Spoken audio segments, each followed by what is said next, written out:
Hi there, and welcome to MS-DOS Game Reviews, where I play some really old games and you follow along as I try to convey the experience of playing these old games. So obviously I'm playing them in the emulator, but I do try to get them as close to the original feeling as possible. So the game we are looking at today is called Empire, Wargame of the Century. So that's a fairly bold claim, but I think the guys have tried really hard to get there. You can grab a copy of this, of course, from myabandonware.com. And they have a tiny little description, a couple of screenshots, and then a whole host of comments, which typically tells me that the game was fairly popular.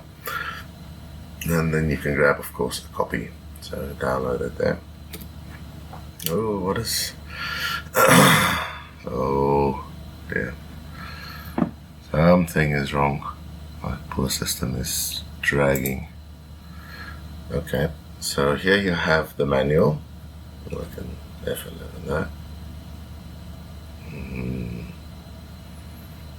Okay. And tells you that the game is copyrighted but not, copy protected, so it doesn't have any funky disk sectors, but it does do a manual thing. So let me scroll ahead a bit here. As you can see, this manual is massive, and it comes with a little bit of a pre-story, and the manual forms part of the actual copy protection in this game. So here we are with the Empire security system, and you can see there that it tells you to look up a word in a manual, and this is a tactic that's been used for quite a few games. This is, of course, in the days before people had scanners and mobile phones that can take pictures really quickly and send them along. So your only course of action would be, if you were pirating the game, of course, to stick it all on a physically copy the manual in a copier. So then when you carry on doing the manual, it's very wordy, but there's an interesting feature, this play by mail system. You can select to play by mail, and this game would then save its file and give you a little text file you can send over modem to your friend. They would then load the game, play the turn, save it, send it back to you. So in the beginning, I suppose that'd be boring, but once you have quite a few armies, that would be much more interesting. So we have our then it really goes into detail about every part of the game, and if you spend some time reading this, you will see it is quite involved. And that's how they get to the game. They have little different things, different symbols, and here you can see the game actually supports EGA mode. So I'm not going to go into the manual too much. We will enter the game mode, and we'll see what that looks like.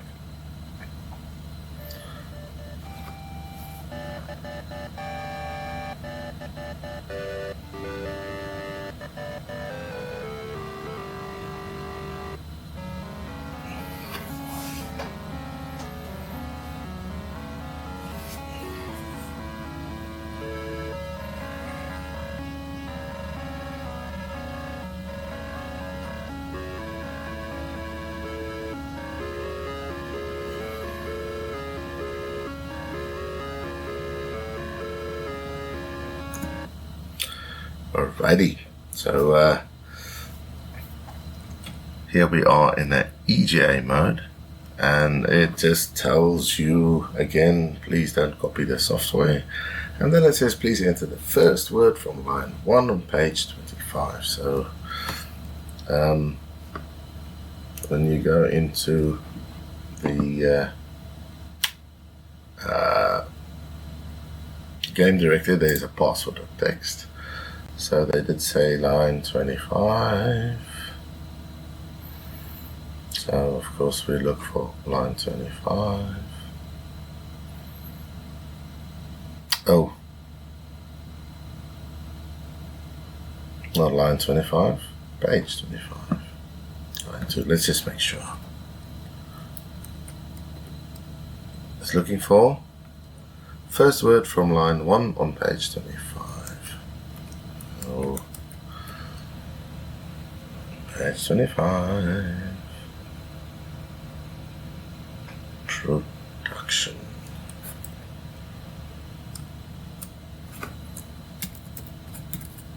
Production.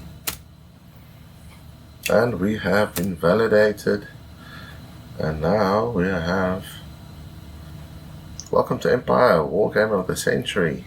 And of course, nothing to display until we enter a new game. And we can go human standard, and then player 3, none. So it'll be just me against a standard computer. We can set our ratings to be more or less efficient. And we can go, okay. So we'll pick a random world map. And I'm ever today. So, report to your post. Tells me this is my city and it can either produce armies or fighters. So I'm going to produce one little fighter. And it'll produce a fighter. And then instantly I go back into production and tell it to make armies. Righty. So now my fighter, I can just click on any open adjacent space and it'll go there. Oh. And I'll take a turn and you'll see the range up there gets less. So we'll use this guy to explore. Oh, miscellaneous. Sound, Alt S. There we go, much better. That sound is quite harsh in the ear. So when you get to about range of 10, tell your guy to go home with H, and it's back there. So that refuels, and then we can go explore the other way. See if we can find another city. My system is a little bit laggy today. Don't know why that is, but it is really annoying. So just keep on exploring. Go back home, refuel, and we have made an army. So there's no cities nearby, so I'm going to tell them to move a big distance, and that's where the T command, so move to, and there they go. So my fighter moves a lot quicker, but I can't just click on, I can probably click on something like this. There we go. And so move to there. And we'll do the same thing. We'll just, ooh, I found a city that might even be attackable. So yeah, moving my little guys around. Move to there. And then I'll tell it to go home because it's far away.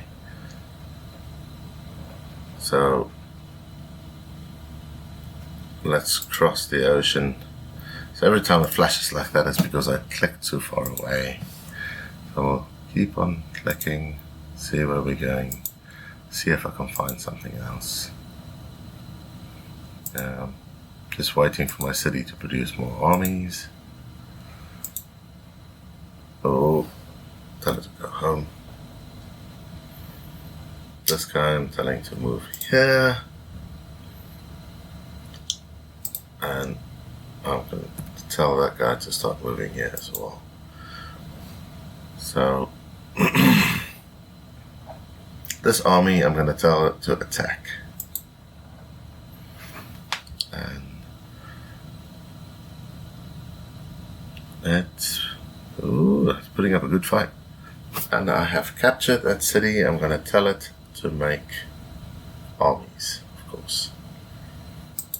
So that's the premise of the game. It's a lot like Civilization. Of course, it predates all of those games.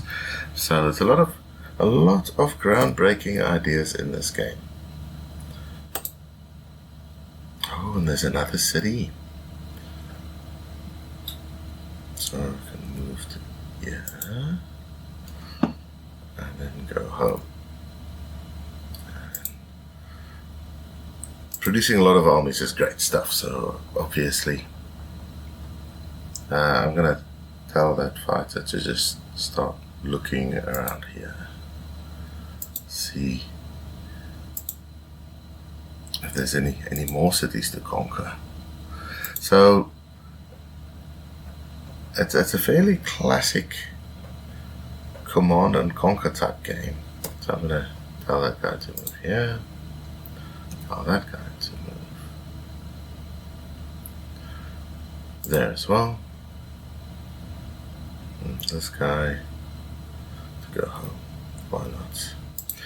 So as you can see, pretty soon you have a whole bunch of armies and things, and you can see with when you set the production. Wow. Yeah, so when you capture a city, you can set the production to armies, fighters, destroyers, transporters. So to get from one landmass to another, you need a transport. You can put a few armies in them. You can fly over fighters. So you can literally build a combined army, like a country's army with this, and then by piece, move it around and try to conquer the whole world. And there's a lot of games that followed this thing. I do remember Warcraft had a lot of similarities, just smoother animations and a little bit larger. But yeah, Sid Meier's Civilization followed a lot like this. There was just some aspects of things moving around.